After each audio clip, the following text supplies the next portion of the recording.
on the rigging of the November 27, 2025 by-elections. We want to thank all our united opposition teammates and supporters across the country who have shown up in big numbers for peaceful campaigns in these forthcoming November 27, 25 by-elections. Kenyans are clearly hungry for change, and they see these by-elections as a chance to register their feelings about the current regime. That dissatisfaction is real, and the regime knows it. That is why they are trying every trick to frustrate the people's will ahead of tomorrow's vote. But Kenyans are alert and they are ready. From the mountain to the lake, from the ocean to Kisii, the message is the same, #Guantam. During these campaigns, we have sadly witnessed a series of desperate and well-coordinated attempts to subvert the will of the people. Number one, the heavy and intimidating deployment of police officers, many of them in plain clothes, accompanied by brutal attacks on opposition leaders and supporters.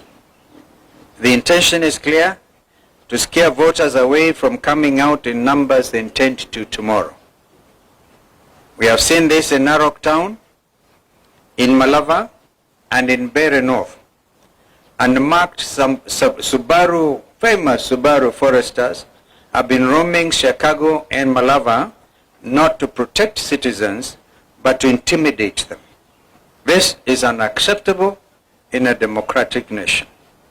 Number two, the shameless bribery and manipulation of voters by senior state officers, including MPs, MCAs, chiefs, PSAs, CSAs, speakers of both houses of parliament, as well as county assemblies, the prime cabinet secretary, the deputy president, and the president himself, all misusing state machinery, including government vehicles, relief food, and non-food items like mattresses and blankets meant for disaster victims. And even letters of appointment to Kenyan embassies issued in public barazas. I think we have all seen this.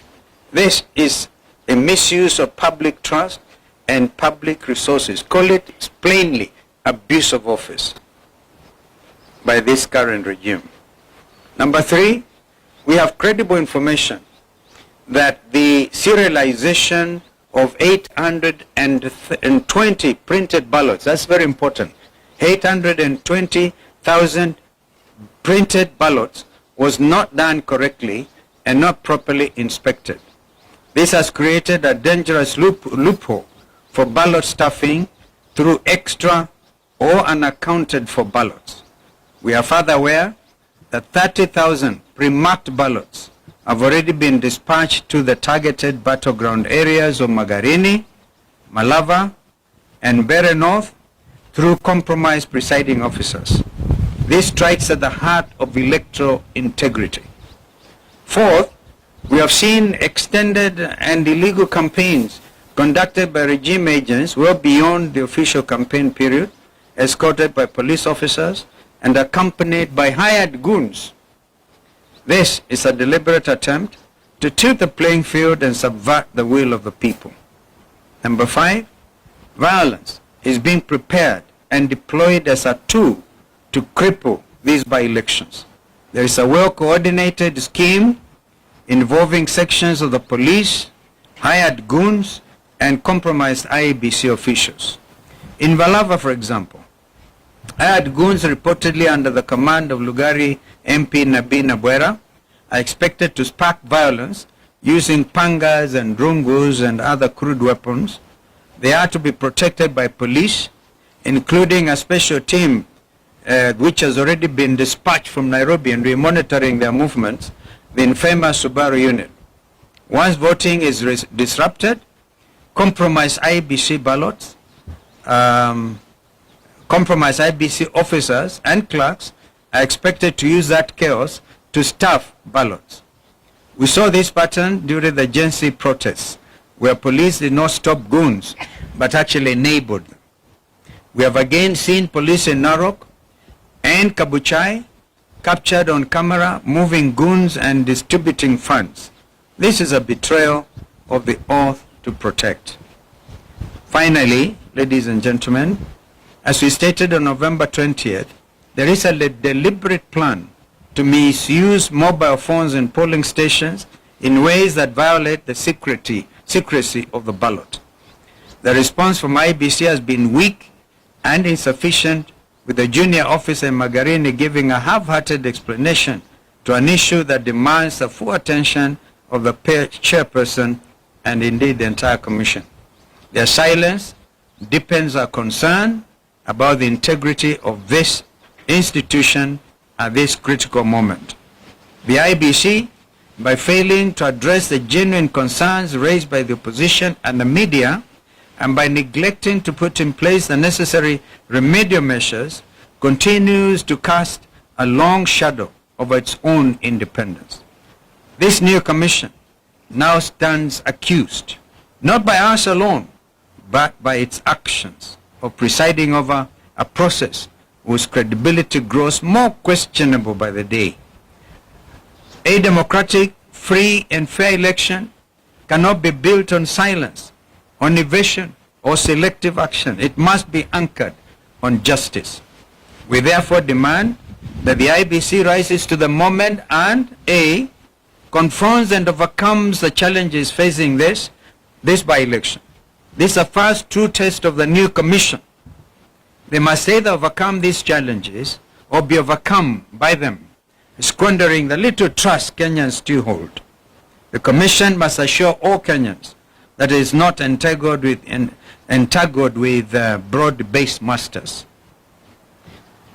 B, to our supporters across the country, come out in large numbers and vote for all united opposition candidates. Remain peaceful, but also remain vigilant. Document every irregularity and promptly report every form of electoral malpractice witnessed in your constituencies or in your wards. To our agents, you have been prepared for this day. Confirm that all ballot boxes are empty before voting begins.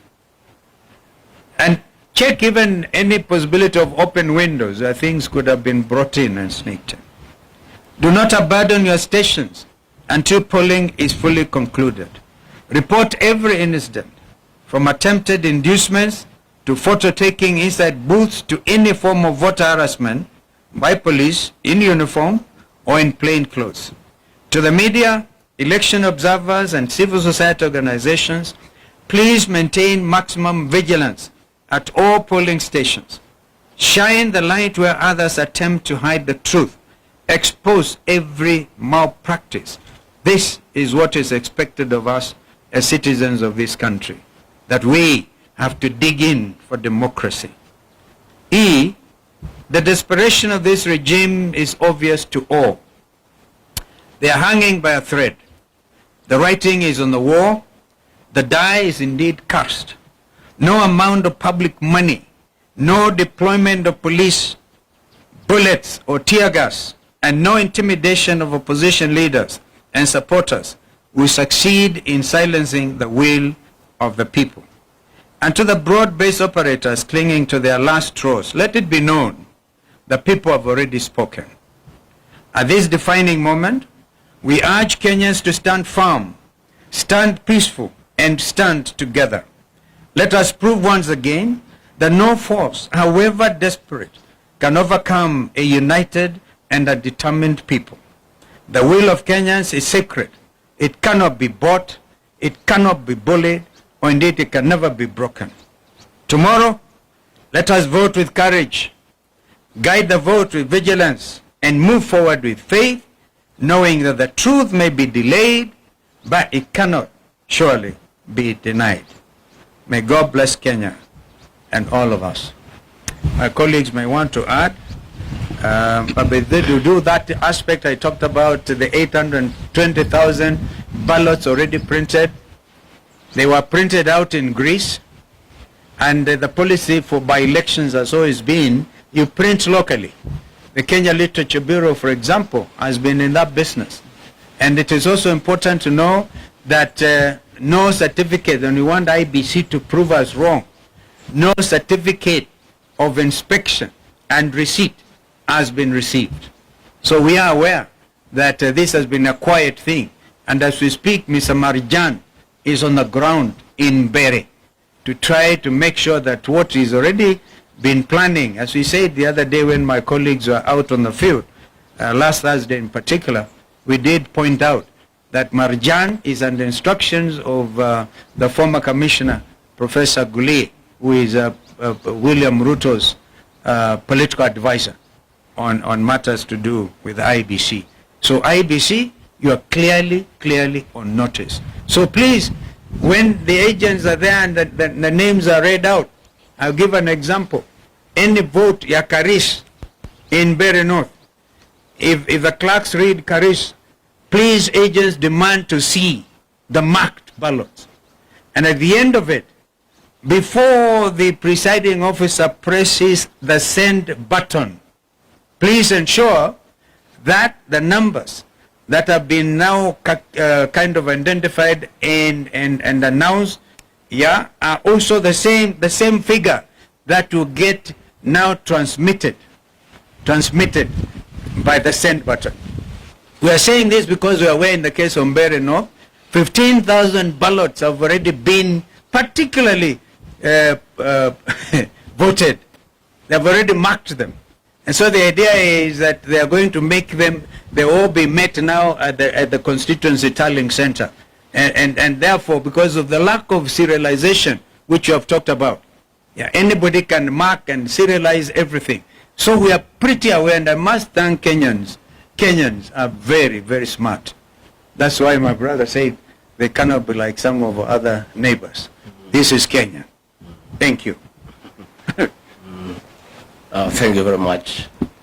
It is now very clear to us and to the people of Kenya that IBC is totally compromised, and we are happy that this has been confirmed this early, because had this not been confirmed this early, they could have duped Kenyans that they can supervise and pretend over the general elections.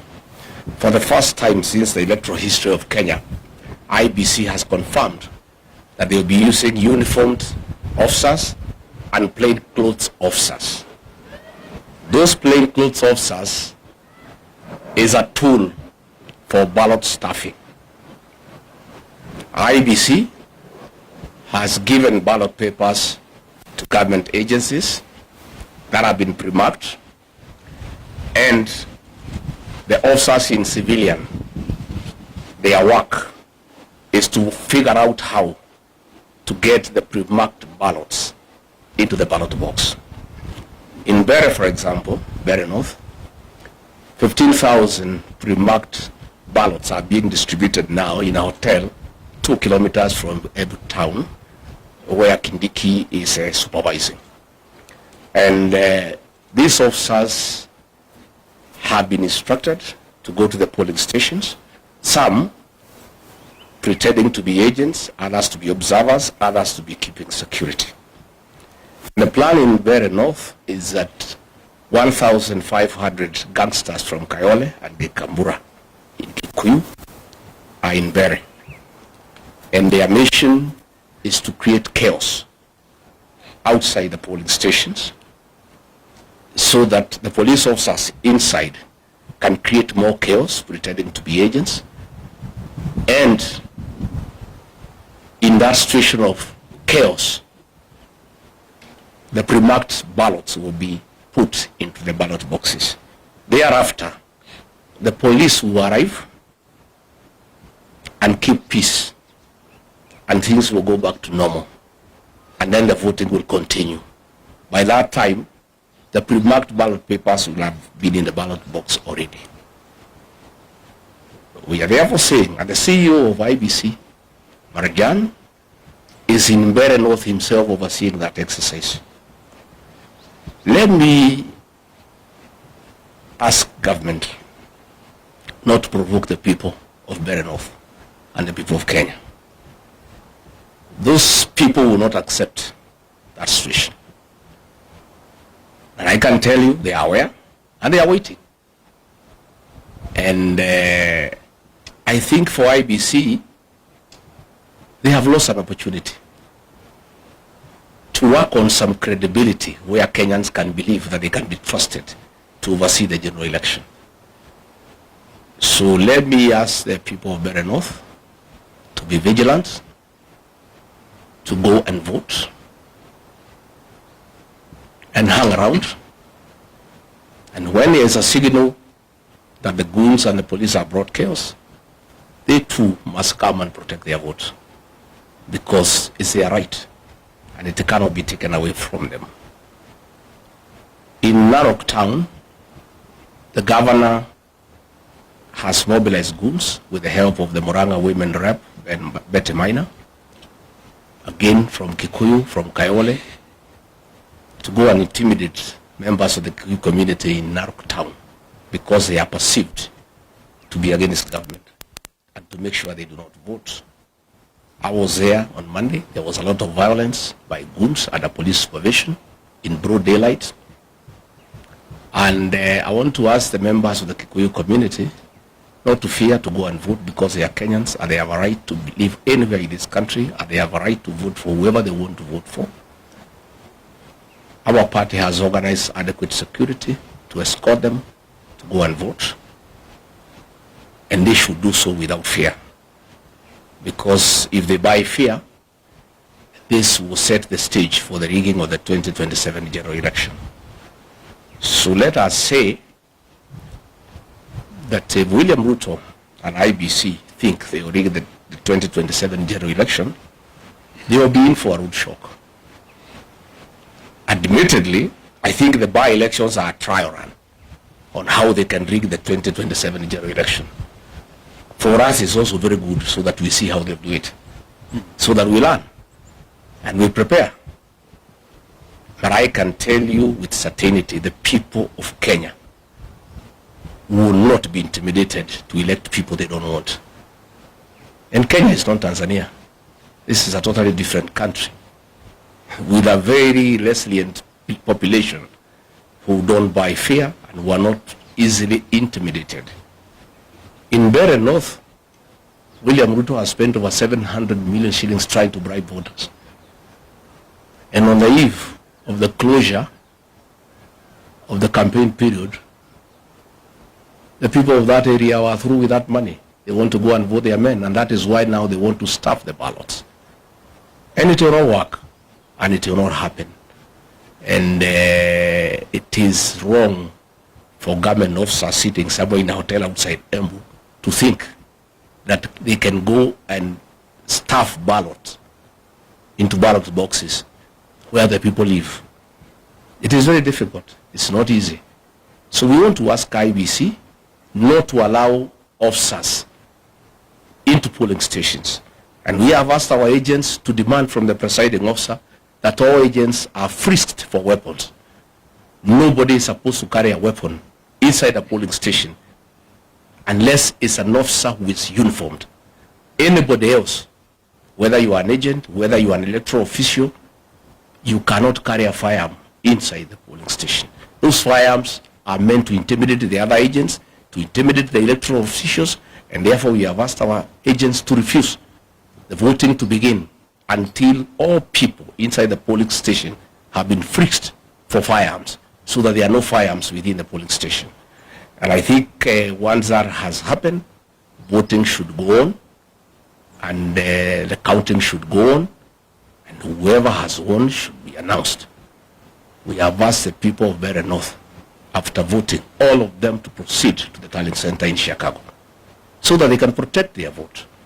Because we cannot agree a few police officers organized by government to intimidate an entire population. It is not acceptable. It cannot happen. But the most annoying thing is that IBC has the guts to print ballots and give them to government. It's so sad. And they expect anybody to believe they can carry out a free and fair general election. They are going to set this country on fire. If those ballots are introduced tomorrow across the country successfully, because Kenyans will know, because the agents will be there, the police will use force. Those activities will be recorded, and it comes to the attention of the people of Kenya that IBC with the government want to introduce ballot papers that are pre-marked. Kenyans will be ready.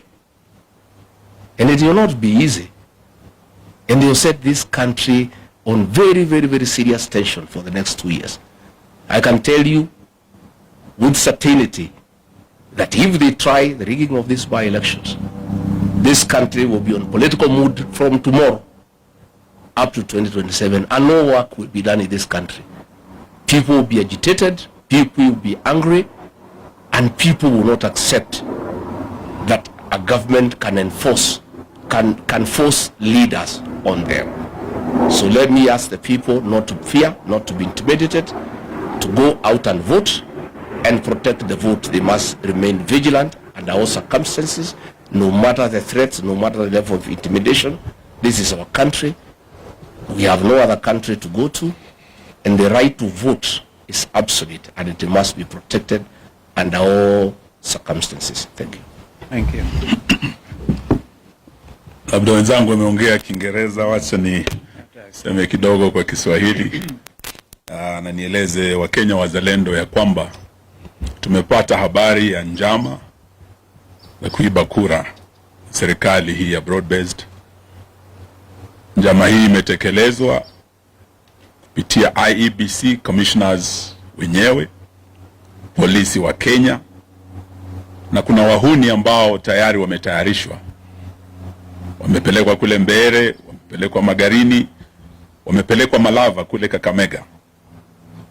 Na njama hii ni kwamba hawa wahuni wataanzisha fujo wakiwa chini ya ulinzi wa polisi, na polisi wataingilia kati kujifanya ni kama wanatuliza na waweze kusimamisha upigaji kura katika sehemu hizi tatu ambazo serikali tayari dalili imeonyesha watashindwa.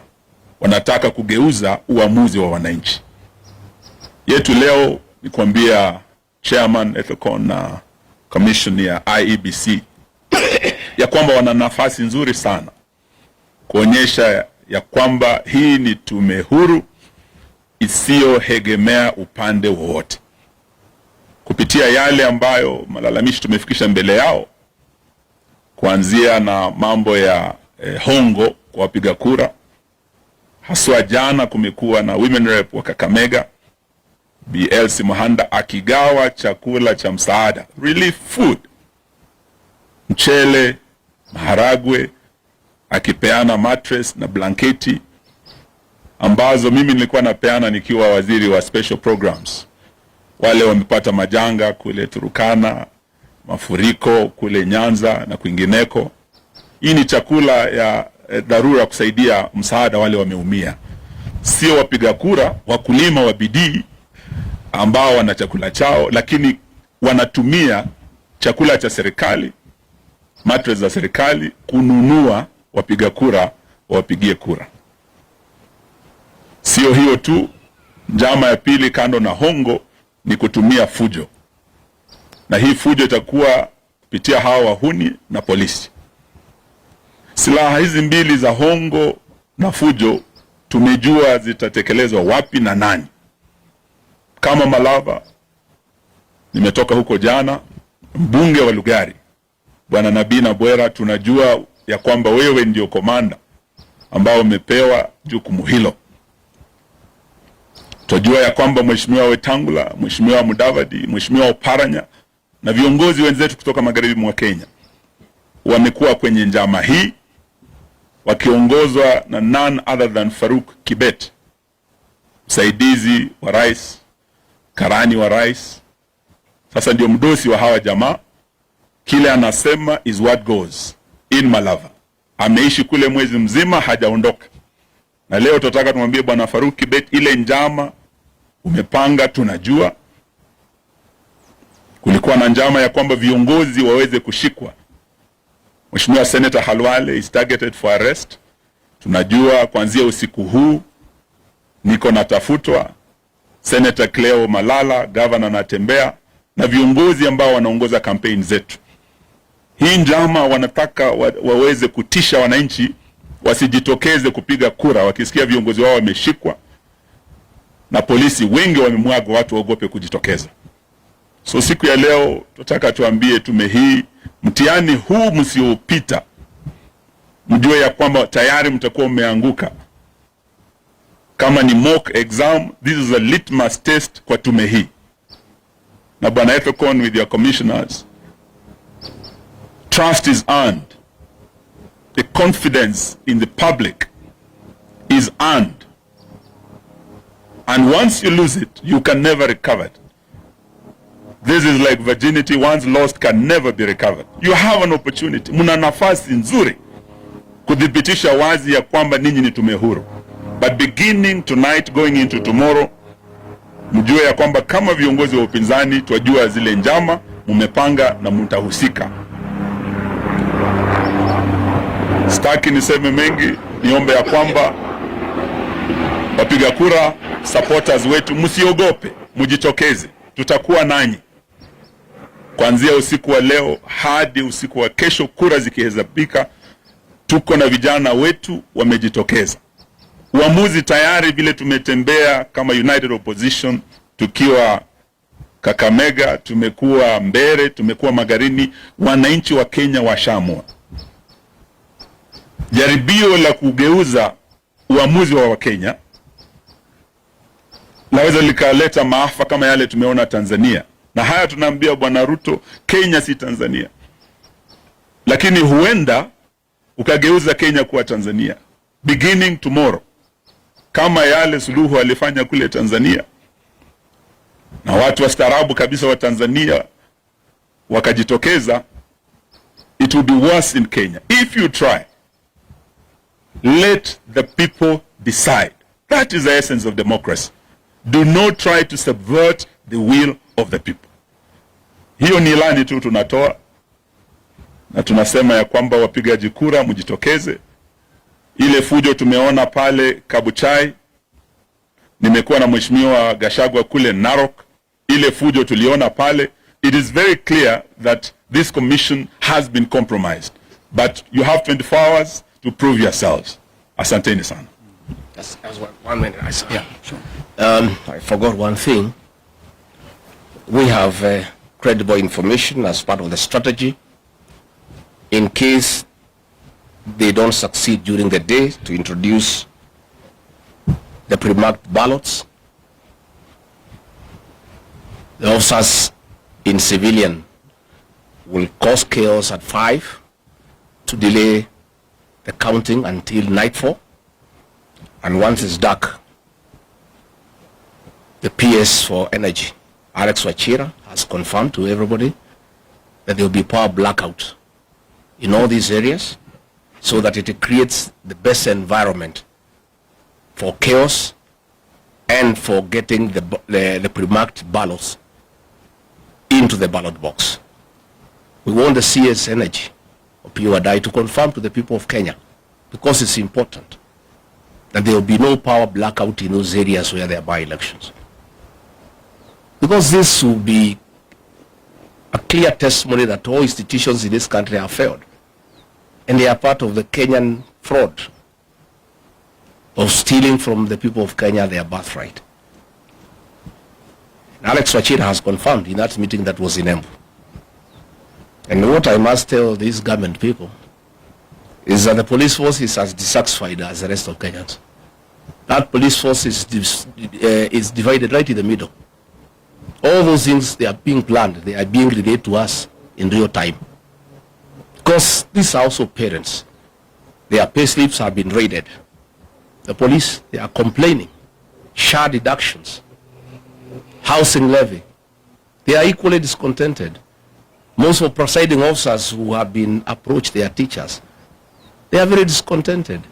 So all those things you are planning using government might is in public knowledge, and it will be relayed as it comes. So we are also asking the media, finally, please keep an eye on the happenings tomorrow. Have your teams everywhere. You have a responsibility. This is your country. to inform the people of Kenya what is going on, because once these things are exposed, it's a deterrent. So please let the media help the people of Kenya by having live coverage of all these by-elections so that people of Kenya can see what's going on. And you are lucky that we have given you an update of what is happening and what to expect.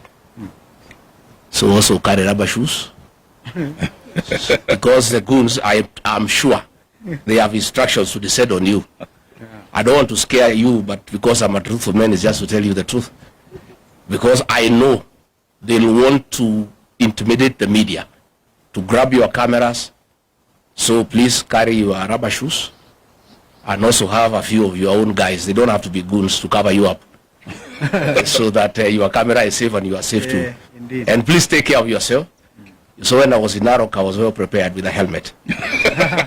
Because I had adverse information. I've told you the police force is divided right in the middle. There's a police who are calling me. Tunakungoja wewe na utapigwa mawe, utapigwa risasi, so utafuta bulletproof vest weke na uchuge kichwa yako ndio wana target. So nilikuwa na helmet ile bulletproof because I had prior information. No? So even you, I'm giving you a head start. Thumbs up. Mujue. Si mutajitayarisha pia. Your job is as risky as ours. Maybe one more thing before, kama kuna maswali pengine, lakini kabla hiyo, we must of course put on record our condemnation in the strongest terms possible of this state-sponsored violence in Kapuchai, in Narok. We saw some feeble attempt by IBC in Kasipul to do something, and they have been silent on these other things. A real time attempt, and by the way, these were scheduled political rally campaigns within the framework, and you can imagine what would have happened to Governor Mutembei out there. And by the way, he was supposed to have been around as well, but I think his party leader has spoken.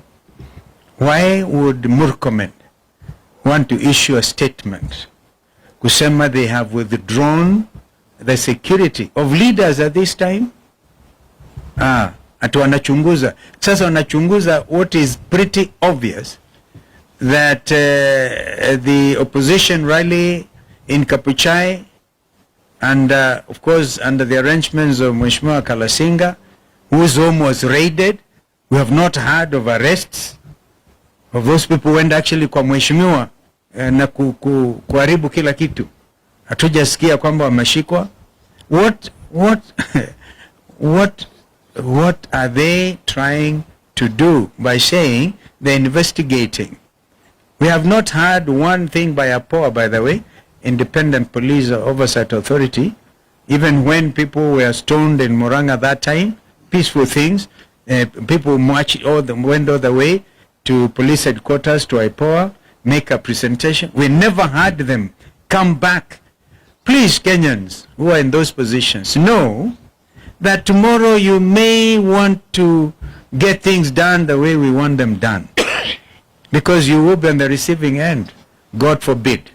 So we have to sort out this country while time is on our side. Kama kuna swali, because that thing about kusema tuna withdraw security leaders to investigate, and we know the perpetrators, it's actually a shameful thing by the minister in charge of the interior.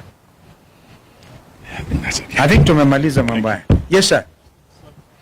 Lakini pia uko na rubber shoes yako sawa?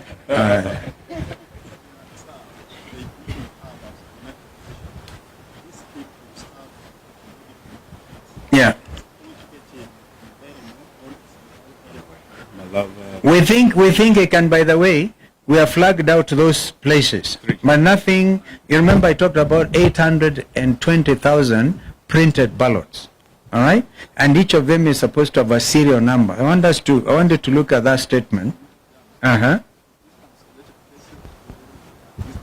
Si ndio nakwambia, ndio najaribu kukujibu kwamba angalia hiyo statement tena, that there is no serialization of those ballots. Wanaanza, we have got this from real time, by the way, on people who are everywhere, some in Kasipul, all right? that inarukwa serial number, therefore giving, I think those are the numbers zile zimerukwa ndizo wanataka kutumia waweke ballot stuffing, alafu waonyeshe ndizo hizo. Kama wanavyosema ndugu Rigiji kwamba ikifika saa 11 usiku, saa 1 jioni wanazima mataa na kuintroduce those ballots. That's why we are saying the agents for united opposition wawe macho from 5 o'clock in the morning to make sure the ballot papers are completely empty, to make sure hakuna mtu anaingia pale mwenye silaha, to make sure hakuna mtu agent waangalie kama kuna watu wanaenda kupiga picha kwa secret, to avoid the secrecy of the ballot. Waangalie hiyo yote, wawe macho na wasilale kwa kituo mpaka mambo yajulikane. So that's including what I said. That's absolutely vital, because if the presiding officers under instructions of Marjan are able to press the send button to the constituency tallying center, kwa mfano, or to the ward tallying center, what that will mean is that number may be different from ile imehesabiwa 1 2 3 4. Karisa amepata hii. What is your name, sir? Koenga naye amepata hizi. Sasa inaenda kitu tofauti. So the whole thing is the agents, and we have told our agents to be thorough. Lazima tukomeshe wizi wa kura Kenya hii. I think for Kabuchai, and we are talking about Kisa East, the main target is actually Malava and Western. Yeah. What we do know, the way Rigiji has said, 15,000 pre-marked are headed to Mbeere North. For Malava, we have 10,000. We are aware they have sent 10,000 pre-marked ballots to Malava. And there are specific areas where tonight they are being dispatched. And once they start the violence, the police come in, there's disruption. There are presiding officers who have already been put in the loop, been compromised with that mission of making sure 10,000 ballots that are not for Malava people, that are pre-marked elsewhere, transported into Malava, are stuffed into those ballot boxes. So these we are aware, and 10,000 have also gone to Magarini. Obviously, you can see Mbeere North is the highest target, 15,000. But we are aware, and we took a match. Our agents wakae macho. Na wale ambao watahusika kuleta fujo, for Malava we are aware, na Binabwera, ndugu yangu Musalia, ndugu yangu Weta, ndugu yangu Oparanya, we have already lost a life in Kabuchai. There was a death because there was shooting, police bullets, live bullets were used in Kabuchai. There's already bloodshed in Kabuchai, kwa Itangula. We wouldn't want that to happen again tomorrow or this night. The blood will be on the hands of those who are in charge of that violence, and we know them. Asante sana. We monitored even the movement Yes. from Thika. Hizi za Mbeere zilianza somewhere in Thika, alafu zikapelekwa kwa DCC office in Mbeere. Tunajua, we are monitoring, and it is Kenyans themselves telling us what is actually happening. Thank you. Asanteni sana. Thank you. Mubarikiwe.